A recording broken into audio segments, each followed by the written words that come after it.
नमस्कार दोस्तों, कैसे हैं आप लोग? बात करेंगे हम यस बैंक की। यस बैंक के लिए बहुत ही ख़ास दिन रहा आज का। हालाँकि कोई बहुत बड़ी तेज़ी हमें देखने को नहीं मिली, वो दूसरी बात है।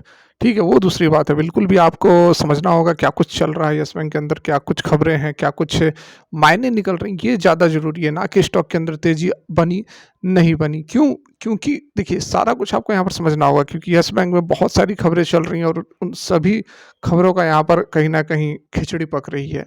तो किस तरह का बिहेव करेगा यस बैंक, अब ये जानना बहुत ज़रूरी है। आज की यदि हम बात करें तो लगभग 1.5 से 2% के आसपास की तेज़ी रही। ऑलमोस्ट यहाँ पर क्लोजिंग हो गई है ₹23.80 पर, 2-4 मिनट में क्लोज़ हो जाएगी। ₹23.85 पर ट्रेड होता हुआ नज़र आ रहा है। ऊपर की ओर हाई इसने लगाया था अराउंड, यहाँ पर आप देख सकते हैं ₹24, साढ़े ₹24 का हाई भी लगाया और नीचे की ओर भी ₹23.10 या फिर ₹23 कह सकते हैं का लो भी लगाया। तो एक डोजी टाइप का कैंडल बना जो कि अनसर्टेनिटी को दर्शा रहा है। यहाँ पर 3 खबरें हैं, मुख्य बड़ी खबरें जो कि डिसाइड करेंगी। आज एक्सपेक्टेड थी, आज सभी को यह लग रहा था कि स्टॉक के अंदर तेज़ी बनेगी, अच्छी खासी तेज़ी बनेगी क्योंकि कल की डेट में खबरें बैक टू बैक बहुत सारी आई थी।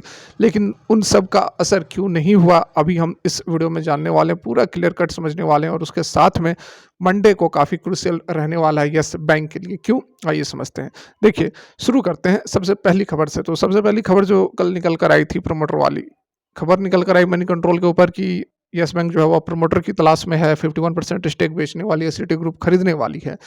ये खबर निकल कर आई, काफ़ी तहलका मच गया, स्टॉक के अंदर 12% तक की तेज़ी हमें देखने को मिल गई। ये वाली जो ग्रीन कैंडल है उसी की कहानी थी, ठीक है? उसके बाद जस्ट 1:30 के आसपास यस बैंक की तरफ से क्लैरिफिकेशन आया और कहा गया कि ये स्पेकुलेटिव खबर है, इस तरह का कोई मटेरियल इवेंट नहीं हो रहा। यदि होगा तो उसकी जानकारी ज़रूर हम जो रेगुलेशंस हैं, उसके अकॉर्डिंग हम ज़रूर बताएँगे, ठीक है?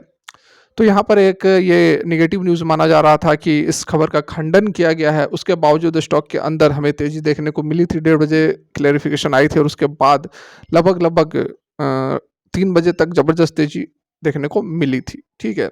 उसके बाद रात 7 से 8 बजे के आसपास एक और बहुत ही धमाकेदार खबर निकल कर आई जो कि काफ़ी बड़ी थी, ठीक है? और इस बार ऑफ़िशियल यह अपडेट निकल कर आई है। यहाँ पर मैं आपको दिखा ही देता हूँ। देखिए, सारा कुछ यहाँ पर बताया गया है। जो कल रात में अपडेट निकल कर आई थी, ये आपके सामने है। Received an approval for enabling transition of Paytm UPI app on by 97 communication UPI consumer application and UPI collection for offline merchant acquire via 197 communication. 197 communication वही पेटीएम वाली ही है, इसी की कंपनी है, ठीक है? तो यहाँ पर ये एक खबर निकल कर आई और ये ऑफिशियल खबर थी क्योंकि पेटीएम वाली खबर काफ़ी दिनों से चल रही थी, तो कुछ सुर्खियाँ आ रही थी, इधर-उधर की खबरें निकल कर आ रही थी, जिसमें कि बताया जा रहा था कि येस बैंक को पार्टनर बनाया जा सकता है, जो कि 4 बैंकों का नाम था। और फाइनली यहाँ पर कल शाम 7 बजे यह ऑफ़िशियली अपडेट आ गया। यूपीआई जो एनसीआई है, जो कि यह देखती है यूपीआई के ट्रांज़ैक्शंस को, उन्होंने अप्रूवल दे दिया, ठीक है?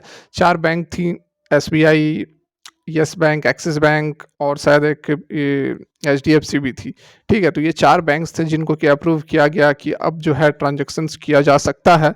ये बहुत बड़ी खबर रही येस बैंक के लिए क्योंकि येस बैंक को अब और भी अधिक इसके जो कस्टमर्स हैं वो ज़्यादा यूपीआई ट्रांजैक्शन येस बैंक के थ्रू होगा और इसके रेवेन्यूज़ वगैरह को काफ़ी अच्छी यहाँ पर एक ग्रोथ देखने को मिलेगी और इस खबर का इंतज़ार काफ़ी दिनों से था।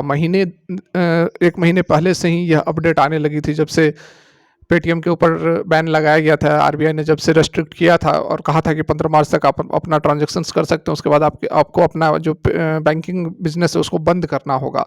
तो ये तो थी कि 15 तारीख तक, 15 मार्च तक ये अपडेट आ जाएगी और कल रात में ये अपडेट आ भी गई। लेकिन सबसे बड़ा सवाल यह उठता है कि ये इतनी ज़बरदस्त पॉजिटिव अपडेट निकल कर आई है, इसके बावजूद स्टॉक के अंदर आज हमें तेज़ी क्यों नहीं दिखी? हालाँकि तेज़ी तेज़ी जो थी वो बहुत बड़ी नहीं थी। आज देखा होगा आपने, मार्केट जो क्लोज़ हुई है लगभग 1.5%, 1-1.5% के आसपास की तेज़ी के साथ क्लोज़ हुई है। लेकिन जो एक्सपेक्टेड था, यहाँ पर एक्सपेक्टेड था कि स्टॉक के अंदर काफ़ी ज़बरदस्त मोमेंटम हमें देखने को मिलेगा। हो सकता है कि एक 10-15% की तेज़ी देखने को मिल जाए, लेकिन उस तरह का कुछ नहीं हुआ। तो उसके पीछे कारण क्या है, मैं अभी आपको बताता हूँ। देखिए, सबसे पहले जो खबर निकल कर आई थी कल, मतलब शाम को जो खबर निकल कर आई पेटीएम वाली, इस खबर के बारे में लोगों को जानकारी पहले से थी। लगभग 15-20 दिन पहले से ही यह माहौल बन रहा था और काफ़ी अपडेट भी अंदर के सूत्रों से भी पता चल गया था कि येस बैंक जो है वह पार्टिसिपेट करने वाली है। येस बैंक को ये मौका मिलने वाला है, जो पार्टनर बैंक बनेंगे उसमें यह एक येस बैंक भी होगा। ऑलमोस्ट यहाँ पर सभी को पता था। तो हुआ क्या कि इस खबर का जो इम्पैक्ट था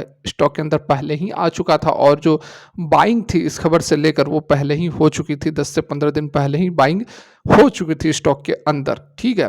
और अगर आपको विश्वास नहीं हो रहा है मेरे इस लॉजिक पर, तो आपके सामने लाइव एग्जांपल है, आप देख लो।